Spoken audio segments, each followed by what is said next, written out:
Le milieu de terrain, un lieu sans merci. Mais c'est la clé.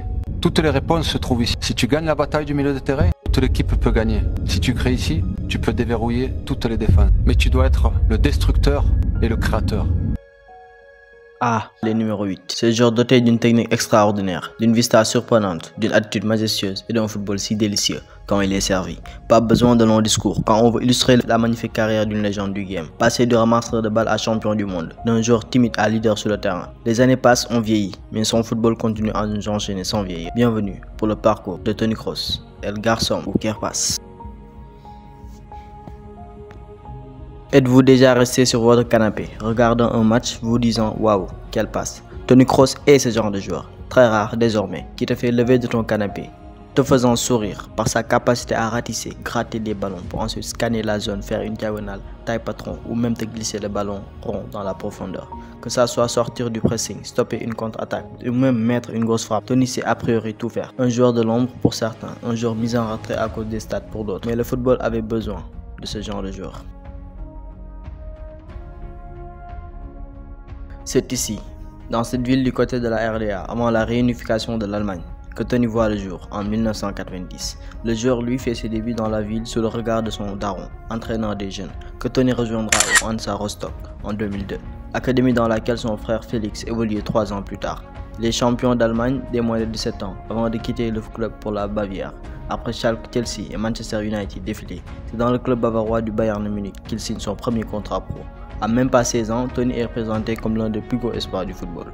Toni disputera son premier match professionnel lors de la 7e journée de Bundesliga en 2007-2008, ce qui est exorbitant pour beaucoup. 2 passes décisives, il fera en 18 minutes sur le terrain, gargantuesque. Pour sa 3e, ce sont des coups francs qui montreront son talent au monde entier. Un dévié par le meilleur buteur de l'histoire des Coupes du Monde, Miroslav Klose, et un autre directement au front en Coupe de l'UEFA contre l'Étoile Rouge Belgrade. Après avoir été avec le club munichois jusqu'en 2012, son manque de temps de jeu l'envoie en prêt au Bayer Leverkusen pour une saison et demie. Kroos marque son premier but en Bundesliga en avril 2009. Un succès personnel puisqu'il gagne en intelligence et en maturité. Pour son retour en 2010, il évolue en tant que milieu gauche ou dans un 4-4-2 serré.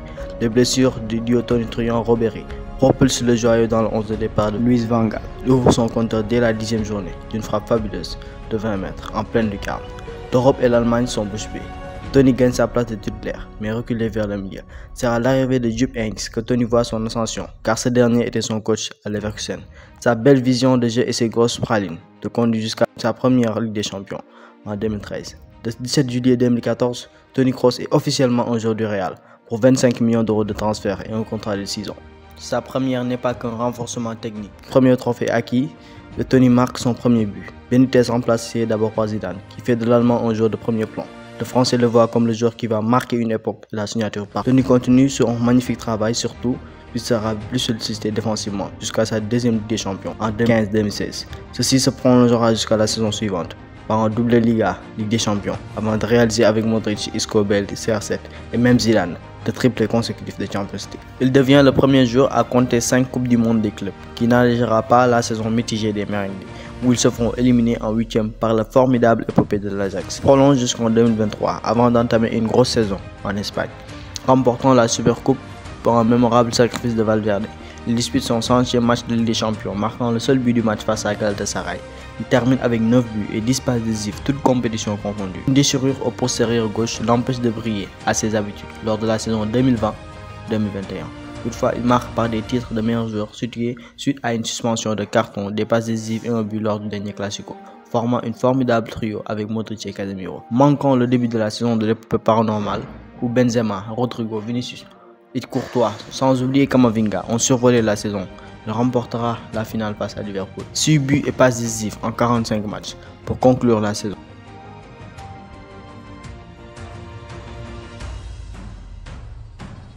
L'arrivée de Tchouaméni et le départ de Casemiro rend la concurrence rude, mais Kroos reste titulaire pour la saison 2022-2023, malgré les critiques. Une saison mitigée entre la débâcle contre City puis son premier carton rouge en carrière et son but contre Cadiz avec 3 titres perdus et une blessure.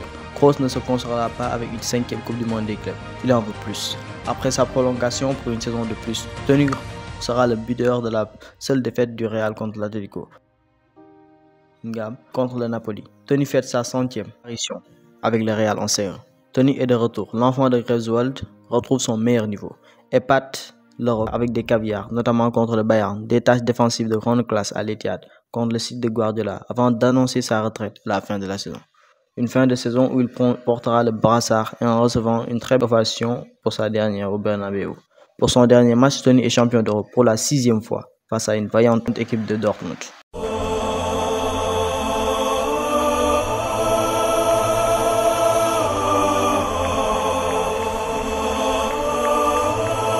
Pour sa carrière internationale, celle-ci reste belle, puisqu'elle sera couronnée par une Coupe du Monde en 2014, où Tony réalisera une passe décisive face au Portugal de CR7, puis le doublé le plus rapide de l'histoire de la compétition face au Brésil, pour ce match historique. 4 passes décisives dans cette compétition, puis homme du match de ce Brésil-Allemagne. Voyant les supporters de la CDCAO le surnommer garçon, qui signifie serveur.